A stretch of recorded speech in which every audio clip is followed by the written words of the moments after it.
Всем привет!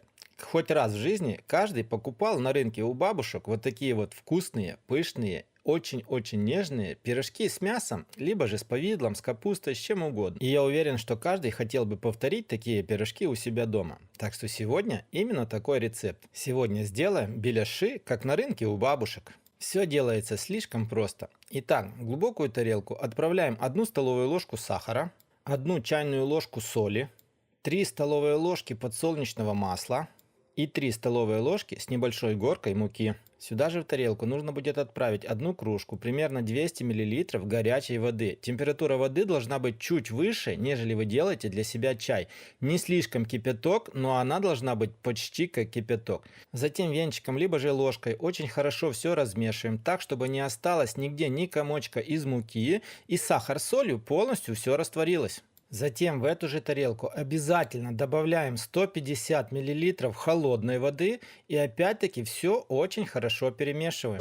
Далее в эту же тарелку добавляем сухие дрожжи, 1 столовую ложку, это примерно 10 грамм. И обратно венчиком очень хорошо размешиваем так, чтобы дрожжи полностью растворились в этой жидкости. Делаем, так сказать, быструю опару. Посмотрите, друзья, дрожжам настаиваться давать не нужно. Сразу же в эту же тарелку, как только вы все размешали, добавляем 10 столовых ложек с большой горкой муки.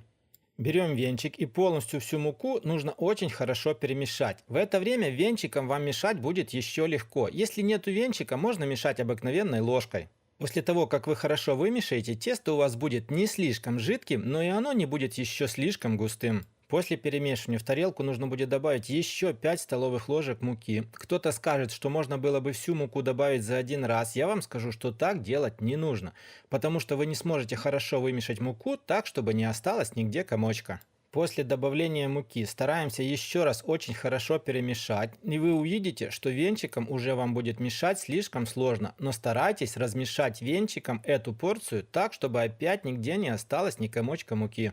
Далее, друзья, в эту тарелку нужно добавить еще 3 столовые ложки муки, и после того, как вы добавите этих 3 столовые ложки, нужно будет тесто вымешивать уже руками. Итак, после того, как вы вмешаете всю муку в тесто, чтобы не осталось нигде уже комочков, тесто у вас должно остаться вот таким вот жидким, оно должно будет липнуть к рукам, так и должно быть. Затем берем полотенце и накрываем тарелку полотенцем. Про тарелку с тестом забываем на 40-45 минут.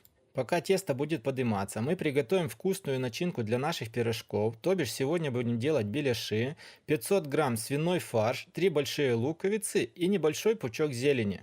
Петрушку я измельчил ножом, а лук натер на мелкой терке. Далее фарш, лук и петрушку, не стесняемся, вот так вот руками очень хорошо перемешиваем. Далее, чтобы беляши были намного сочнее, в этот фарш добавляем примерно 100 миллилитров воды с расчетом на 500 грамм фарша. И тоже очень хорошо перемешиваем. Вода должна быть холодной, но прокипяченной. Итак, прошло примерно 45 минут. И смотрите, тесто увеличилось в объеме почти в 2 раза, даже можно сказать больше. Ну и сейчас я вам расскажу самый основной секрет, как работать с таким тестом. Руки и рабочую поверхность смачиваем обильно обыкновенной простой водой. Затем берем небольшой кусочек теста.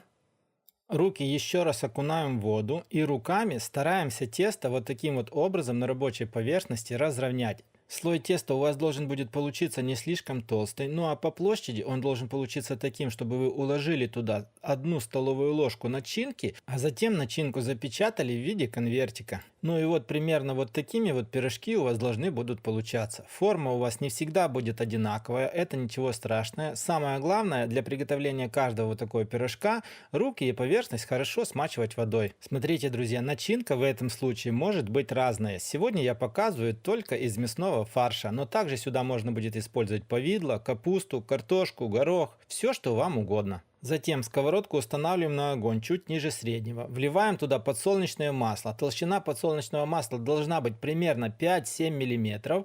Масло должно будет хорошо раскалиться. И только после этого нужно будет отправлять пирожки для обжарки. Такая маленькая рекомендация. Пирожки на сковородку отправляйте по мере готовности. То бишь сделали один пирожок и сразу отправляйте его на сковородку. Не ждите, пока вы сделаете 5, 6, 7 пирожков. Лучше их отправлять туда постепенно.